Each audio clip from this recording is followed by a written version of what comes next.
আলামিন রাহাতিল আশিকিন আনিসুল গরিবিন যাবতীয় প্রকারের দুঃখীকে সিনাতে লাগিয়ে হাসানে वाला পথ ভোলাকে আল্লাহর পথিক বানানে वाला জাহান্নামী দিগকে জান্নাতের সুখ সংবাদ দেনে वाला नबी कमली वाला अहमदी मुजतबा मुहम्मदी मुस्तफा सल्लल्लाहु अलैहि वसल्लमेर उपरे लाखों कोटी दरूद बृष्टिर न्याय बर्षित होक सबाई बली आल्लाहुम्मा आमीन।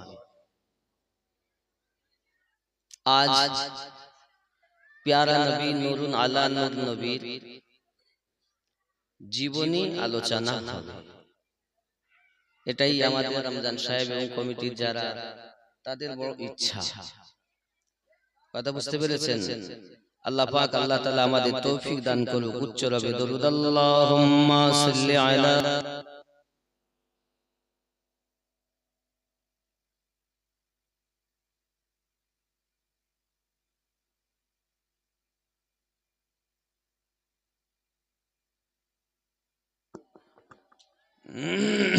বাবজি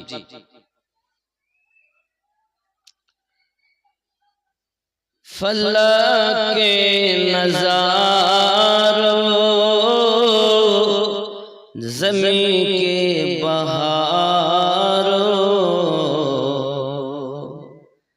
अब खुशियाँ मनाओ हुजूर आ गए हैं। फलक के नज़ारों ज़मीं के बहारों अब खुशियाँ मनाओ हुजूर आ गए हैं। उठो गम के मारो चलो बेसहारो खबर ये सुनाओ हुजूर आ गए हैं। फलक के नज़ारों ज़मीं के बहारों अब ईद मनाओ हुजूर आ गए हैं। जोरे बोलो। हुआ चार सू रहमतों का बसीरा उजाला उजाला सवेरा सवेरा हुआ चार सू रहमतों का बसीरा उजाला उजाला बस सवेरा सवेरा हलीमा को पहुंची खबर आमना की हलीमा को पहुंची खबर आमना के मेरे घर में आओ हुजूर आ गए। সুন্দর কথা। হালিমা দাইমা ছিলেন না, দুধমা ছিলেন। সুবহানাল্লাহ।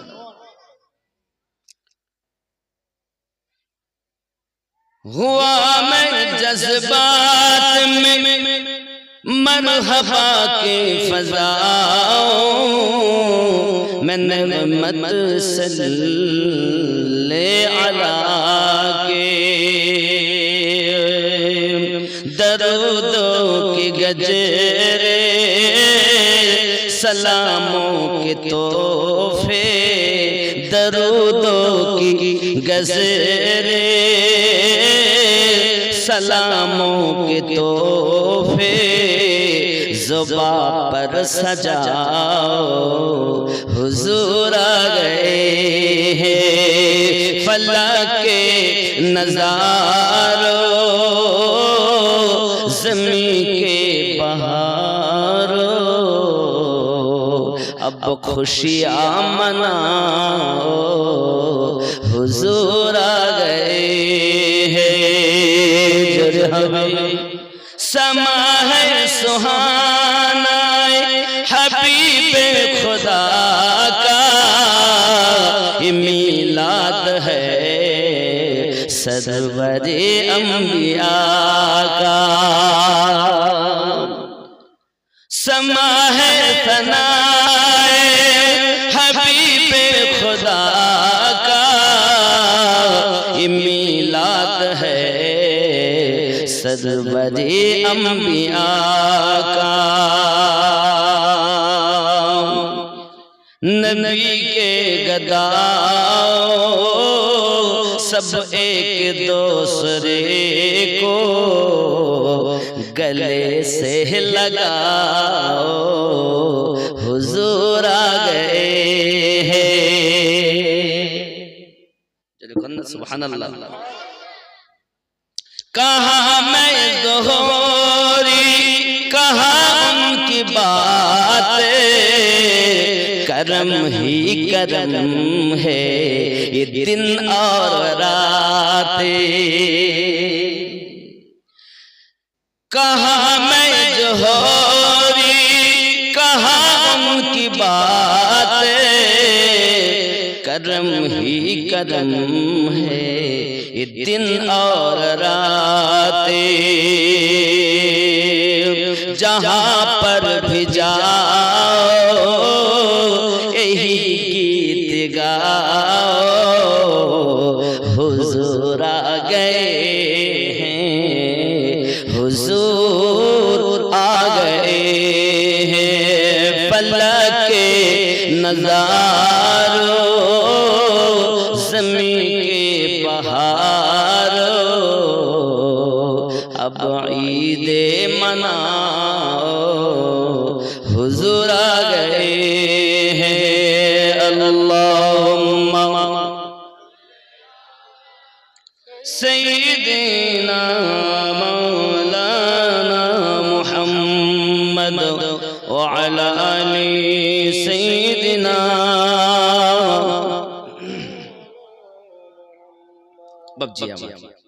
আমরা নবী পাকের মিলাদ আগমনের আলোচনা করব। এই মিলাদ শরীফ সম্পর্কে অনেকের ধারণা কোরআন ও হাদিসে নাই। কি ধারণা? কোরআন ও হাদিসে নেই। নবী পাকের ইন্তেকালের 600 বছর পর এই মিলাদ উদযাপিত হয়েছে। তা আমি কোন দুনিয়ার মানুষের কথা মানবো না আল্লাহর কথা মানবো?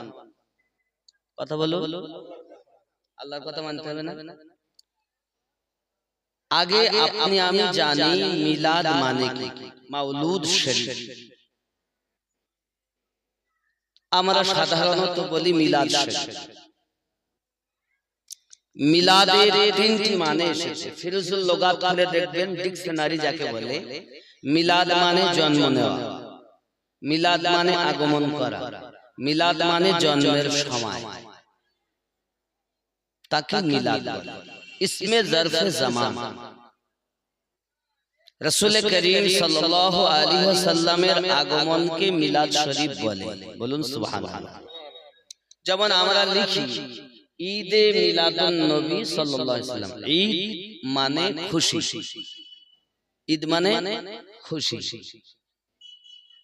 কোরআন শরীফ খুললে অনেকে বলে ঈদ নাই, ঈদ আছে তাবাদ দুটো, ঈদুল ফিতর, ঈদুল আযহা। আর ঈদ মানে কিন্তু প্রত্যেকটি কোরআন ও হাদিসের দায়রাতে আছে। মুসলমানের বছরে ঈদ হলো 56টি। কয়টি? 56টি। বাবজি, ঈদুল ফিতর ও ঈদুল আযহা মানে রোজা শেষ হওয়ার পরের ঈদ আর কুরবানি করা, এই কি বলে বকরা ঈদ। এইটা তো মানে, কিন্তু আর গুলো মানতে চায় না। তো হাদিসে থাকলে মানতে হবে। আর একটি ঈদ হলো আরাফাতের দিন। জোরে বলুন না সুবহানাল্লাহ। এটাও হাদিস শরীফে এসেছে। তাহলে আরো একটাই জুমার দিন, জুমার দিন ঈদ নয়? তাহলে বছরে ঈদ জুমা পাই আমরা 52। কয়টা পাই? 52টা। তাহলে 52 দিন ঈদ, ঈদুল ফিতর, ঈদুল আযহা 54, আরফার দিন 55, আর সব ঈদের সেরা ঈদ নবী পাকের আগমনের ঈদ। যদি আপনি বলেন ঈদ মানে খুশি, তাহলে আপনার যেদিন বিয়ে হয়েছিল সেদিন আপনার ঈদ না হয়নি? কথা বলেন না কেন? লাইলাতুল কদরের দিন ভাগ্য আমাদের খুলবে, তাকদীর খুলবে, কোরআন নাজিল হয়েছে, সেটাও আনন্দের দিন। সম্মুখে আসতেছে লাইলাতুল বারাত, ভাগ্য রজনী, সেটাও আমাদের ঈদ। এইরূপ ভাবে ঈদ যদি আমরা খুঁজি তো অনেক পাবো। অনেকে কিন্তু মিলাদ কিয়াম করে ঠিকই, কিন্তু নবীর ঈদ মানে না, মিলাদ মানে না। এখন কোরআন শরীফে আমরা আগে দেখব ঈদ মিলাদ শরীফ কে মানিয়েছেন নাকি? আব্বা আমা কোরআন শরীফের সূরা আল ইমরান আয়াত নাম্বার 81 আল্লাহ পাক বলেছেন, 1,24,000 পয়গম্বর আল্লাহ পাক বানিয়েছেন, তার মধ্যে 1,23,999 জন নবীকে একত্রিত করে। আল্লাহ পাক বলছেন, ওয়া ইয আখাযাল্লাহু মিসাকান নবিয়্যিন, और याद करो जब अल्लाह ने पैगंबरों से उनका अहद लिया। স্মরণ করো এই দিনের কথা, যেদিন আল্লাহ পাক প্রত্যেক নবীদের কাছ থেকে ওয়াদা নিয়েছেন, স্বীকৃতি নিয়েছেন, जो भी मैं तुमको किताब और हिकमत दूं, फिर सिलसिलाए तुम्हारे पास वो रसूल से तुम्हारी किताबों की तस्दीक फरमाए। अल्लाह पाक बोलছেন, लमा आतैतुकुम मिन किताबिन व हिकमतिन सुम्मा जाअकुम रसूल, আমি তোমাদেরকে কিতাব দিয়েছি, হিকমত দান করেছি, তোমাদের মাঝে আগমন করবেন একজন রাসূল তোমাদের কিতাবের সত্যায়ন করার জন্য। সুবহানাল্লাহ বলেন। এই কোরআন শরীফ হুজুর আপনি দেখবেন যদি ভুল বলি, সুম্মা জাআকুম রাসূল, তোমাদের মাঝে আগমন করবেন রাসূল। সুবহানাল্লাহ বলেন। এই আগমনটাই হলো নবীর মিলাদ শরীফ। জোরে বলে। আরবিতে এসেছে জাআকুম রাসূল, আমরা সেটা বলি উর্দু ভাষায় মাওলুদ শরীফ। জোরে বলুন সুবহানাল্লাহ। বাংলা হলো আগমন করা বা জন্ম নেওয়া বা জন্মের সময়। আমরা লিখি হানবিলে ঈদে মিলাদুন নবী সাল্লাল্লাহু আলাইহি ওয়াসাল্লাম, লিখি না? হানবিলে লেখেন না ঈদে মিলাদুন নবী সাল্লাল্লাহু আলাইহি ওয়াসাল্লাম। ঈদ মানে আনন্দ, খুশি, মাওলুদ মানে আগমন করা বা জন্ম নেওয়া, নবী অর্থ অদৃশ্য সংবাদদাতা, আবার কেউ বলেছেন নবী মানে নবী। তাহলে তো অর্থ হলো ঈদে মিলাদুন নবী সাল্লাল্লাহু আলাইহি সাল্লামের যে আমাদের নবীর আগমনের আনন্দ। জোরে বলে নাকি? চলুন আরো কত মজার দেখুন কোরআন আল্লাহ পাক কত সুন্দর বলেছেন দেখুন, মুসাদ্দিকুল লিমা মাআকুম লা তুমিনুন্না বিহি ওয়া লা তানসুরুন্নাহু, কত সুন্দর কথা। তো তুম জরুর জরুর উস পার ঈমান লানা, লা তুমিনুন্না বিহি, অবশ্যই তোমরা তার প্রতি ঈমান আনবে। কাদেরকে বলছেন? নবীগণকে। কে বলছেন? আল্লাহ। কে বলছেন?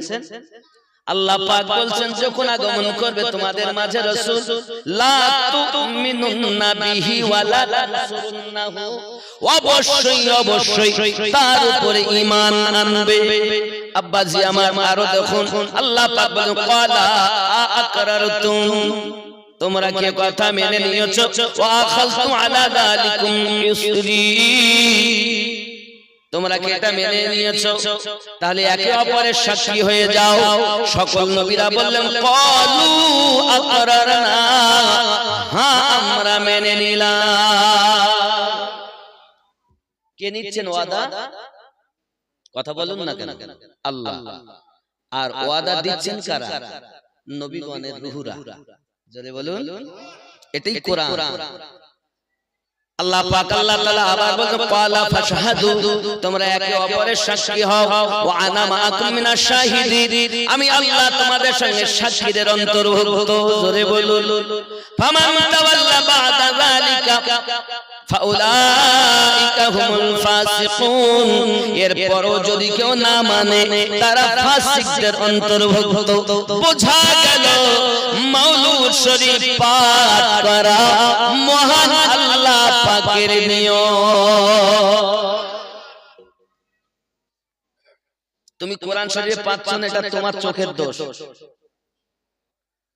আব্বাজি আমার সোনা মানিকেরা, শুধু এতটুকুই নয়, মহান আল্লাহ পাক আল্লাহ তাআলা কোরআনুল মাজিদের সূরা ইউনূসের 58 নম্বর আয়াতে ঘোষণা দিয়েছেন, বিসমিল্লাহির রহমানির রহিম,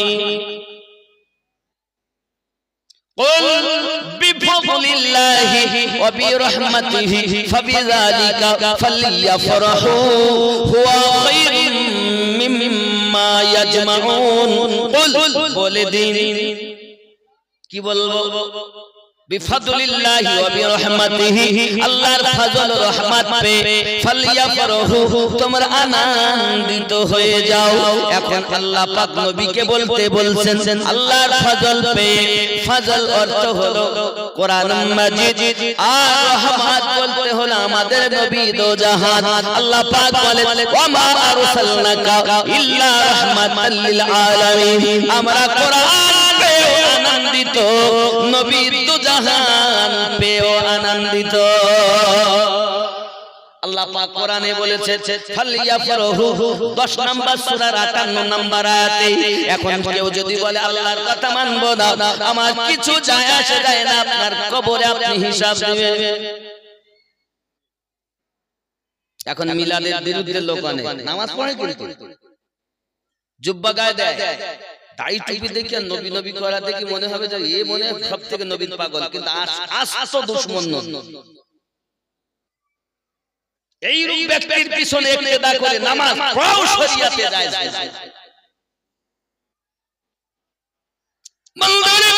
খুব ভালো করে বুঝুন, আয় আল্লাহ পাক আল্লাহ তাআলা, আমরা যদি নবী পাকের আগমনে খুশি হই, আপনি কি দেবেন? আল্লাহ পাক বলেন খায়রুম মিম্মা ইয়াজমাউন, তোমরা যা উপার্জন করে রেখেছো আমি আল্লাহ পাক তার থেকে বেশি আতা করব। আল্লাহ বলেন। আরে বেটা মিলাদ করে বাচ্চা, তবে কি করব? আপনি যদি না পান, এটা আপনার চোখের সমস্যা। আপনি যেখানে পড়াশোনা করেছেন আপনার শিক্ষকদের সমস্যা, আপনাকে ঠিকমতো পড়ায়নি, আপনিও পড়েন। এবার হয়তো অনেকে বলবে হুজুর আপনার কথা কি হাদিস শরীফে আছে? জি হ্যাঁ আছে। হয়তো বলবেন সাহাবায়ে কেরাম, क्या সাহাবায়ে কেরাম ने भी कभी हमारे नबी का मिलाद मनाया? সাহাবীরাও কি কখন আমাদের নবীর মিলাদ পাঠ করেছে বা পালন করেছে? তাহলে দেখতে হবে হ্যাঁ হ্যাঁ সাহাবীরাও পালন করেছেন। জোরে বলুন। যেমন जैसा के सुनुन बाबा, एक दिन साहबाए किराम अलैहिम रिदवान जलसे की सूरत में जमा थे। एक दिन আল্লাহর হাবিবে সাহাবায়ে কিরাম আমরা যেমন আপনার জলসায় জমা হয়েছি, এই রূপ ভাবে তারা জমা হয়েছিলেন। তারপর তারা কি করতেছেন দেখুন, और महफिल मिलाद माना रहे थे, তারা আমার নবীর মিলাদ পালন করছিলেন। जिसमें जे मिलादे ओ अल्लाह की हम्द व सना, तार अल्लाह पाक की प्रशंसा एवं तस्बीह तहलील और नबी पाक की आमद का तज़किरा कर रहे थे, जार मध्य तारा अल्लाह पाक की प्रशंसा और আমার নবী পাকের আগমনের আলোচনা করছিলেন। আজ আমি নবীর আলোচনা করব, তার আগে আমি দলিল দিয়ে ভিত স্থাপন করে নিচ্ছি। ভিত মজবুত হলে ছাদ দেওয়া সম্ভব হবে, আর ভিত যদি ভালো না হয় ছাদ টিকবে না। কথা বুঝতে পারছেন না? এমন সময়তে বাবাজি আমার उस पर अल्लाह का शुक्र अदा कर रहे थे और ताते अल्लाह पाक के शुक्रिया तर अदा करते ছিলেন। এমন তো जब सरकार उस महफिल में तशरीफ लाए हठाৎ আল্লাহর নবী আমাদের প্রিয় নবী ওই महफिले ওই জলসাতে तशरीफ এনেছে। যখন এনেছেন उस महफिल के बारे में हजरत जिब्रील संगे संगे नबी पाक সেটাকে বড় পছন্দ ফরমায়া। আমাদের নবী ওই महफिल কে বড় পছন্দ করলেন, সঙ্গে সঙ্গে শুভ সংবাদ দিলেন, সুসংবাদ শোনালেন। ওগো সাহাবায়ে কিরাম, আপনারা যে আল্লাহর হামদ করছেন, শুকরিয়া জানাচ্ছেন, আমি নবী পাকের মিলাদের আগমনের আলোচনা করতেছি, এই বিষয়ে আল্লাহ বড় খুশি। জিবরাইল এসে আপনাদের সম্পর্কে শুভ সংবাদ দিয়ে গেছেন। আপনারা সাহাবীরা একে অপরের মাঝে আল্লাহর প্রশংসা, আমি নবীর আগমনের আলোচনা করছেন, আর আপনাদের আলোচনা আল্লাহ পাক ফেরেশতাদের মাঝে করছেন। যদি বলেন হুজুর আপনার কথা কোথায় আছে, আমি বলবো আপনি হাদিস শরীফ খুলুন, নাসাই শরীফ হাদিস নাম্বার 5331 এই হাদিসটি লেখা আছে। আব্বা আমার মুসনাদে ইমাম আহমদের 16332 পৃষ্ঠাতে হাদিসটি লেখা আছে। সুনানুল কুবরা নাসাই বাবা তৃতীয় জিলদের 500 পৃষ্ঠাতে হাদিসটি উদ্ধৃত করা আছে। বাবা আমার ইত্তাবরানী শরীফের ভিতরে 16057 নম্বর হাদিসে লেখা আছে। এই হাদিসটি যঈফ নয়, সহিহ সহিহ সহিহ সহিহ হাদিসে পেলাম, কোরআন শরীফ পেলাম। আর সন্দেহ আছে? কথা বলেন না। তাহলে এবার নবী পাকের জন্মের আলোচনা করা যায়? করা যায় না?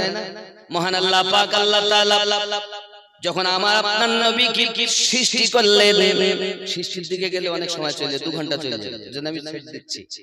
আমার নবী পাক সাল্লাল্লাহু আলাইহি ওয়াসাল্লামকে আল্লাহ প্রথম সৃষ্টি করলেন করে, কখনো ময়ূর আকারে, কখনো তারকা আকারে আল্লাহ পাক আমাদের নবীকে রেখেছেন।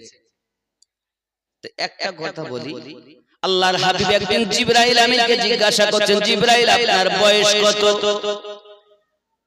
জিবরাইল বলছেন সঠিক করে বলতে পারবো না গো নবী, তবে চতুর্থ আকাশে আমি জিবরাইল একটা আলো দেখতে পাই, একটি নূর দেখতে পাই। এই নূরটা আমি প্রতি বছর দেখতাম না, ৭০,০০০ বছর পরে একবার দেখা যেত। নবী গো, ওই নূরটাকে আমি জিবরাইল ৭২,০০০ বার দেখেছি। নবী আমার বলেন, জিবরিল আপনি জানেন ওই নূরটা কি নূর ছিল? ওয়া ইজ্জাতু রাব্বিকা আলাল কাওয়াকিব। জিবরিল আপনি যে নূরটা দেখেছেন, ওই নূরটা ছিল আমি মুহাম্মাদের জ্যোতি। জিবরিল আপনি কোন নূর দেখতে চান? হুজুর জি হ্যাঁ আমি দেখবো। আমার আপনার নবী বলেন সিনার দিকে দেখো। আমার জিবরিল আলাইহিস সালাম নবী পাকের সিনা মোবারকের দিকে বরাবর দেখছেন, সিনার দিকে সঙ্গে সঙ্গে ওই নূর দেখতে পাচ্ছেন। জিবরিল আপনার উঠে বলেন, ইয়া রাসূলুল্লাহ, ইয়া হাবিবাল্লাহ, এই ৭০,০০০ বছর ধরে যে নূর দেখেছি, ওই সেই নূরটা দেখতে পাই। এখন আপনারা বলুন, আল্লাহর ফেরেশতাদের মধ্যে শ্রেষ্ঠ ফেরেশতা জিবরাইল আলাইহিস সালাম ৭০,০০০ বছর দেখার পরও বুঝতে পারেননি ওটা আলো না নবী মুস্তাফা। এ ভারতী কেমন করে বুঝবে? এ ভারতের লোক চিনবে না, এ দুনিয়ার মানুষ চিনবে কেমন করে? আসমানওয়ালারা যখন চিনতে পারছেন না, তো জমিনওয়ালারা চিনবে কেমন? নাকি বলে আব্বা আমার? তাহলে আপনি এবার ৭০,০০০ বছর পর একবার সেটা দেখেছেন ৭২,০০০ বার। ক্যালকুলেটরে হিসাব করুন। নবী দেখেছেন, নবী পাকের নূর দেখেছেন জিবরাইল। এত বয়স আমাদের, তার উপরে আদম নবী কি ঈমান আনতে হয়েছে? কোরআন সূরা আল ইমরানের ৮১ নম্বর আয়াত। এক কথায় আদম থেকে ঈসা নবী পর্যন্ত সব নবী আমাদের নবীর উপরে ঈমান এনেছেন। এই জন্য আদম নবীর উম্মত পড়তেন লা ইলাহা ইল্লাল্লাহ, আদম সফিউল্লাহ। আর আদম নবী নিজে পড়তেন লা ইলাহা ইল্লাল্লাহ মুহাম্মাদুর রাসূলুল্লাহ। যেটি আদম নবীর কলেমা সেটি আমাদের কলেমা। ইব্রাহিম নবীর উম্মতেরা পড়তেন লা ইলাহা ইল্লাল্লাহ ইব্রাহিমু খলিলুল্লাহ। আর ইব্রাহিম নবী নিজে পড়তেন লা ইলাহা ইল্লাল্লাহ মুহাম্মাদুর রাসূলুল্লাহ। কারণ আল্লাহ রূহানি হালাতে বলেই দিয়েছেন লা তুমিনুন্না বিহি ওয়া লা তানসুরুল্লাহু। তাহলে এত স্পষ্ট করে আল্লাহ বলার পরও এ ভারতীয় মুসলমান এই স্টেজে বসে বসে নবীর মিলাদ নাই বলছে না। আসলে আপনাদের দোষ না বাবা, দোষ হলো আমার মতো বক্তাদের। আপনাদেরকে এই স্টেজে বসে আমি যেমন বুঝেছি আমি তেমন আপনাকে বুঝিয়েছি, কিন্তু দেখিনি যে আমি কি বুঝালাম। এখন তো মানুষ শিক্ষিত হয়েছে আগের থেকে। এখন তো ইউটিউবের যুগ, ইন্টারনেটের যুগ। ইন্টারনেট খুললে পাগলা করে দিচ্ছে, এজন্য সবার ওয়াজ শোনা যাবে না, শুনলে ঈমান ঠিক থাকবে না। আর ঈমানটা হলো মজবুত, আমল পরে ঈমান আগে। ঈমানই যদি না থাকে তাহলে আপনি আমল নিয়ে করবেন কি? তাহলে এখানে একটা যুক্তি আপনাকে আমি দিই। এক, মনে করুন আপনি ঈমান এনেছেন আল্লাহর প্রতি, নবীর প্রতি, আপনি ঈমানদার হয়ে গেছেন, বলুন সুবহানাল্লাহ। এক নাম্বার সংখ্যা হয়ে গেছে। এবার আপনার জন্য ফরজ হলো নামাজ কায়েম করা। তাহলে যেই নামাজ পড়লেন তখন একের পাশে একটা বিন্দু লেগে গেল, কত হলো? 10। আপনি যাকাত দিলেন, আর একটা বিন্দু লাগলো, কত হলো? 100। আপনি রমজানের রোজা রাখলেন, আর একটা বিন্দু লাগলো, কত হলো? 1000। আপনি হজে গেলেন, আর একটা বিন্দু লাগলো, কত হলো? 10,000 নাকি? এবার আপনি রাস্তায় যাচ্ছেন, একটা দেখছেন পাথর পড়ে আছে, মানুষের চলাচল অসুবিধা হবে, নিজে পাথরটাকে ধরে ধরে সাইড করে দিলেন, মানুষের চলার সুবিধা। আল্লাহ পাক বলেন আর একটা নেকি, আর একটা শূন্য লাগিয়ে দে, কত হলো? 1 লাখ। তো যত নেক আমল এগুলো বিন্দু, আর ঈমান হলো এক সংখ্যা। আচ্ছা মনে করুন এক নেই, নামাজ আছে, রোজা আছে, হজ আছে, যাকাত আছে, দান সাদকা অনেক শূন্য আছে, সংখ্যাবিহীন শূন্যর কোনো মূল্য আছে? আগে দরকার ঈমান। আগে কি দরকার? এখন ঈমানের ওয়াজ নাই, এখন ওয়াজ শুধু আমলের। এখন ওয়াজ কিসের? নামাজ না পড়লেই হবে, রোজা না রাখলেই হবে, হজ না করলেই হবে, তাহলে ঈমান বাড়বে কি করে? এই ওয়াজ এখন নাই। এই ওয়াজ যারা করেছেন, কেউ গৌসে আজম ছিলেন, কেউ খাজা গরিব নওয়াজ ছিলেন, কেউ মুজাদ্দিদ আলফে সানি ছিলেন, কেউ বাহাউদ্দিন নকশবন্দি ছিলেন, কেউ খাজা বাকি বিল্লাহ ছিলেন, কেউ সরকারে আলা হযরত ছিলেন, কেউ আলিমউদ্দিন নকশবন্দি হুজুর ছিলেন, কেউ সৈয়দ মেহর আরবি আলী রাসূল ছিলেন, কেউ দাদা হযরত পীর কিবলা রাহমাতুল্লাহ আলাইহি ছিলেন, কেউ জান মালদা থেকে 13 কিলোমিটার দূরে আলাউল হক পান্ডাবি রাহমাতুল্লাহ আলাইহি 300 আল্লাহর ওলি ওনার দরবারে গিয়ে খালি পুকুরে উযু করেছেন, আর সমস্ত বেলায়াত ওই পানিতে মিশে গেছে। 300 আল্লাহর জান চোখে দেখে আছে। এখন একটা কাঁঠাল গাছ আছে 650 বছর তার বয়স, জান গিয়ে দেখে আসেন, চোখে দেখে আসেন। আশ্চর্য ব্যাপার হলো কাঁঠালের দানা থেকে মানে বিচি থেকে কিন্তু গাছ হয়, কিন্তু ওই কাঁঠালের বিচি থেকে গাছ আজও পর্যন্ত 650 বছর কেউ দ্বিতীয় গাছ বানাতে পারে না। জানো কেন? ইসলাম কুয়া নয়, ইসলাম ধর্মটা হলো মহাসাগরের ন্যায়। কুয়াতে লাফ দিয়ে সাগর ভাববেন না, কথা বুঝতে হবে? একটি ব্যাঙ তার তো দৌড় অল্প, একটু লাফ মেরে গিয়ে বলছে আমি সাগরে ডুব দিলাম।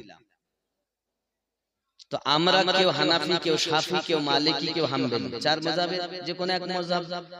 1 বছর 2 বছর 5 বছর 10 বছর 20 বছর লেখাপড়া করি, কেউ কাপ, কেউ গিলাস, কেউ লোটা, কেউ কলসি হয়েছে, হয়ে বলতেছে নবী আমাদের মতো, বলুন নাউজুবিল্লাহ।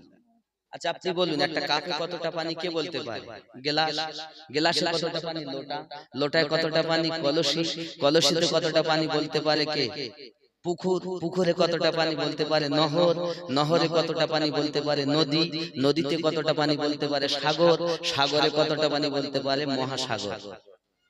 তো জন্মের পর থেকে খাটিয়া পর্যন্ত শিক্ষার শেষ নাই, নাকি বলেন? কিছুই তো শিখতে পারি।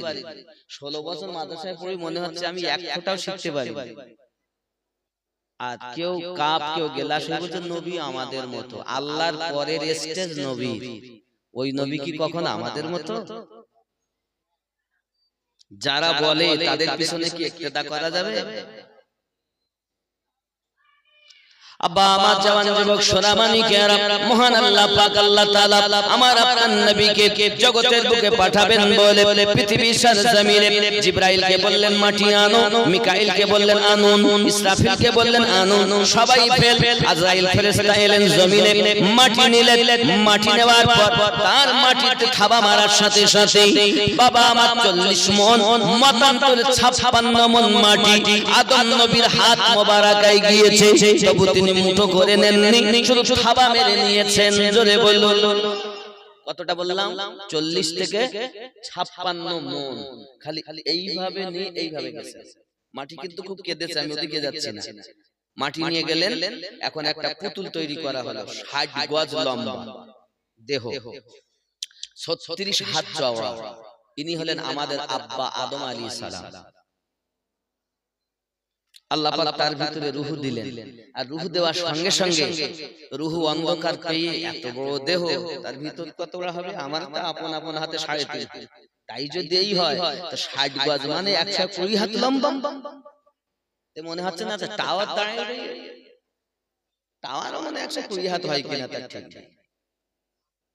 কি মনে হবে না? আচ্ছা ওই রকম আমাদের আব্বা, আমাদের আদি পিতার বসার ঘর, থাকার দাঁড়ানোর ঘর এখন আর আছে? এই ভারতবর্ষের মাটিতে আছে? দুনিয়াতে তো আমি দেখতেছি, কারণ কারো ঘর এত লম্বা নেই যে 120 হাত লম্বা করিতে ছাদ দিয়েছে, কারোর আছে? তাহলে আমাদের আব্বা এত লম্বা ছিলেন, এটাই হলো কোরআনের কথা। বলুন সুবহানাল্লাহ। 36 হাত চওড়া। আমার মনে হয় যে প্যান্ডেলের মাথা তো মাথা আমরা হিসাব করলে 36 হাত হবে না, নাকি বলে? হবে না। এত চওড়া ওনার দেহ। আব্বাজি আমার সোনামানিকেরা, মহান আল্লাহ পাক আল্লাহ তাআলা যখন রূহ দিলেন, রূহ সঙ্গে সঙ্গে বাইরে এসে কান্না শুরু করে দিয়েছে। কেন কাঁদো? আদম নবী আত্মা যে কে দেখো তাকে জানা, অন্ধকারে আদম ঘরে কেমনে রইব দয়াময়। সেই দিনেতে আদম ঘরেতে নূরের আলোকে জ্বালায়। বলয় গো শুনতে চাই দো জাহানের বাদশাহ হয়ে কে এলো রে দুনিয়ায়। বলয় গো শুনতে চাই, জোরে বল।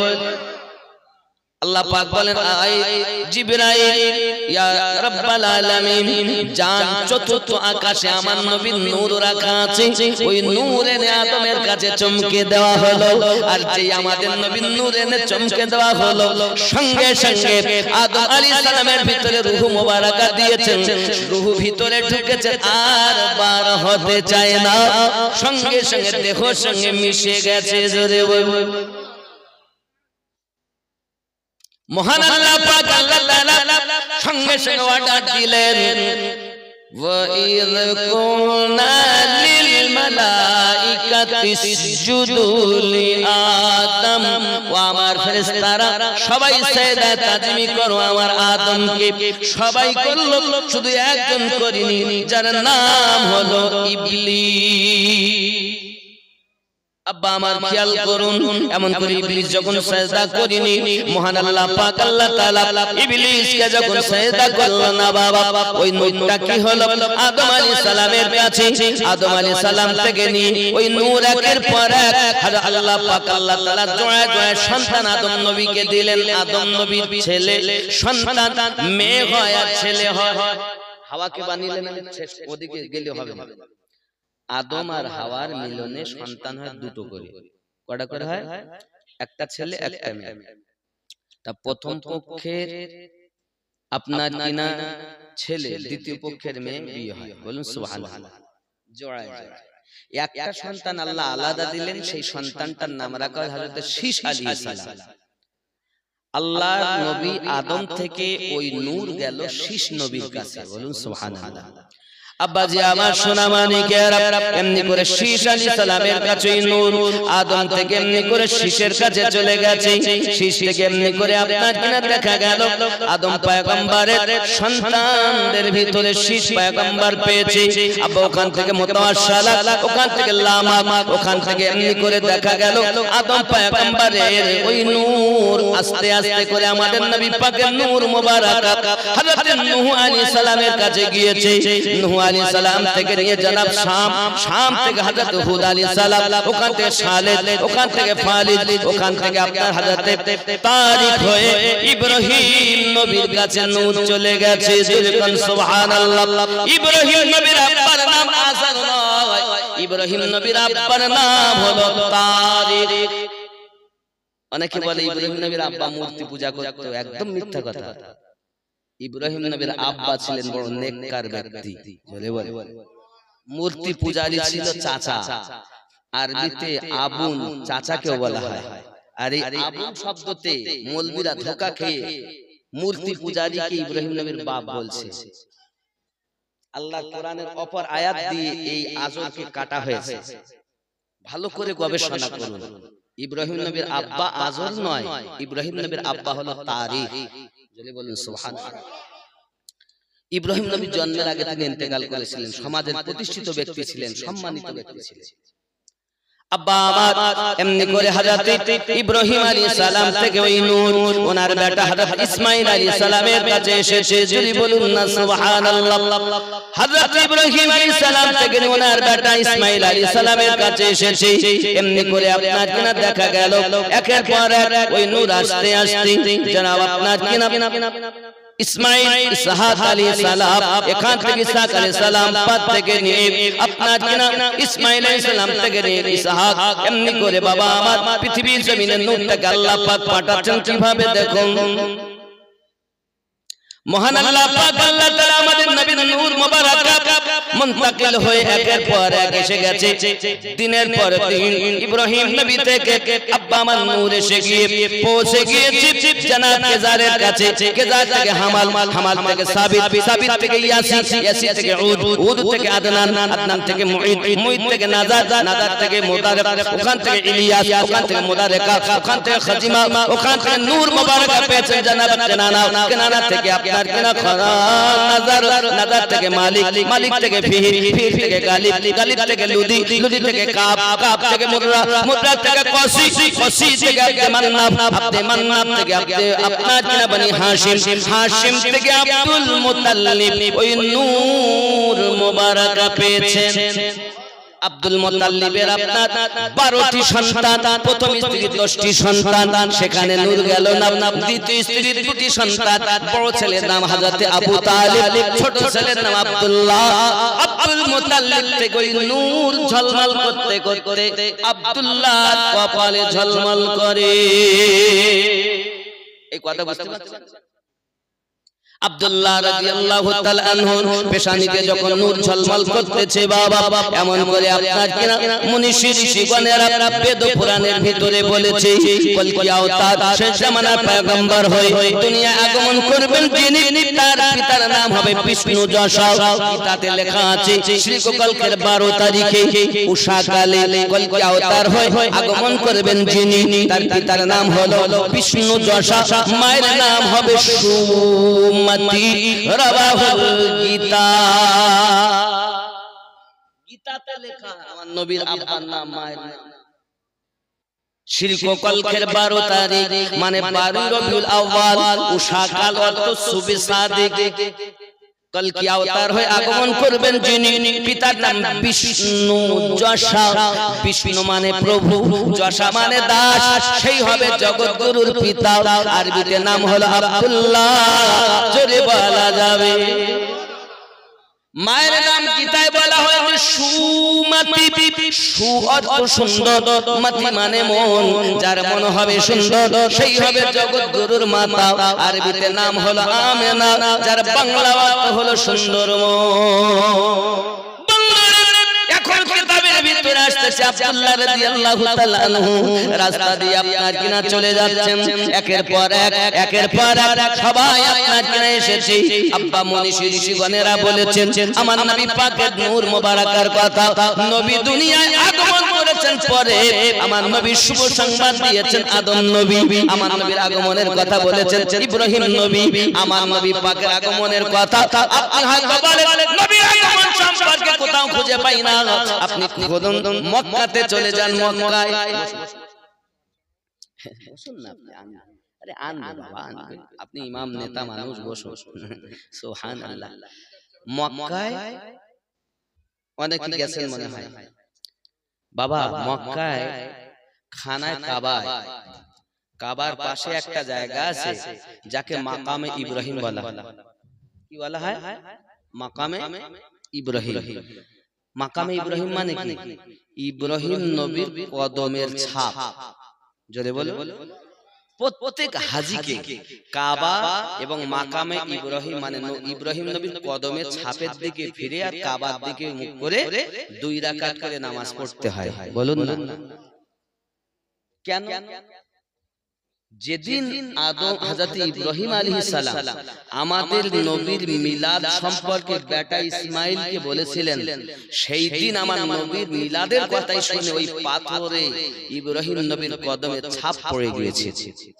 মক্কাতে যান আমার নবীর মিলাদের নিশানা এখনো মক্কাতে রাখা যেদিকে ফিরে 2 রাকাত করে নামাজ আদায় করতে হয় প্রত্যেক মুমিন মুমিনার জন্য ইব্রাহিম নবীর কদমে ছাপকে আল্লাহ মুসাল্লা করে দিয়েছেন জোরে বলে আপনি কি ভেবেছেন মিলাদ নাই আপনাকে বুঝানো হয়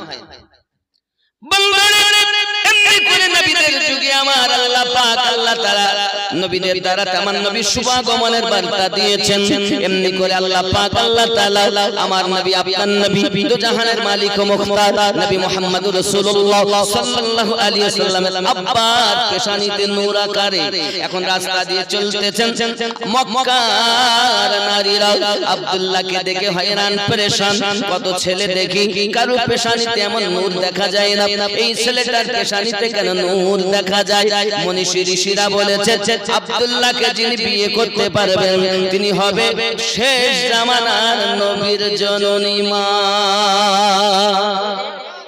উম্মে কিতাল বলে একজন মহিলা কিতাব বর্ণনা করে রাস্তাতে দাঁড়িয়ে বসে থাকেন কখন আব্দুল্লাহ আসবেন তার সঙ্গে দুটি কথা বলবো বিবাহের প্রস্তাব দেব আব্দুল্লাহ রাদিয়াল্লাহু তাআলা আনহু রাস্তা দিয়ে যান ওই মহিলা উম্মে কিতাল নামে রাস্তাতে বসে বসে আব্দুল্লাহ রাদিয়াল্লাহু তাআলা অপেক্ষা করেন একদা উনি যাচ্ছেন ওই মহিলাটি আনন্দিত মনে সম্মুখে এসে দাঁড়িয়েছেন ও আব্দুল্লাহ আমার জীবন আপনার কদমে কুরবান করতে চাই আমি আপনাকে জীবন সাথী বানাতে চাই আমি আপনাকে বিবাহ করতে চাই সঙ্গে সঙ্গে বলতেছেন না না না আমার গার্জিয়ানদের বিনা অর্ডারে আমি আব্দুল্লাহ বিবাহ করতে পারবো না জোরে বল আর এখন বাপ মা লাগে না বিয়ে হয়ে যায়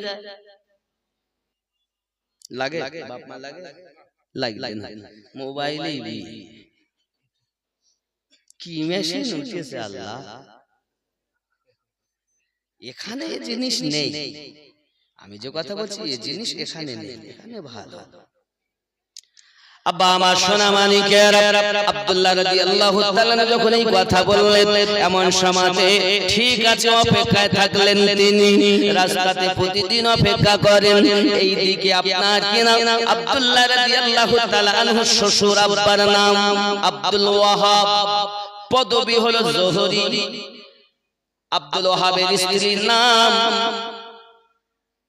ভালো করে বুঝবেন বাবা, পৃথিবীর জমিনে বাদরা বিনতে উজ্জা ওনার স্ত্রীর নাম বলা হয়েছে। বাবা আমার নবী পাকের নানার নাম হলো আব্দুল ওয়াহাব, নানি মায়ের নাম বাদরা বিনতে উজ্জা। স্বামী স্ত্রীতে কথা হচ্ছে, হাগো মেয়েটা আস্তে আস্তে তো সুন্দরী আর দেখতে বড় হয়ে যাচ্ছে, একটা পাত্র দেখলে হয় না? তো যে সে তো বটেই, মেয়ে বিয়ে দিতে হবে। তো কোন নজরে আপনার আছে মক্কার জমিনে সেরকম ছেলে? তো যে একটা ছেলে আছে বিবি, দুজনে তো কথা হচ্ছে যে ছেলেটা কি করে। যেমন আমরা জিজ্ঞাসা করি ছেলেটা কি করে, চাকরি বাকরি করলে দেব, ওই দাড়ি দেখে নামাজ পড়লে ও কোথা মেলায় টেলায় নিয়ে যাবে না কিছু না, ও ছেলেদের লাভ নাই।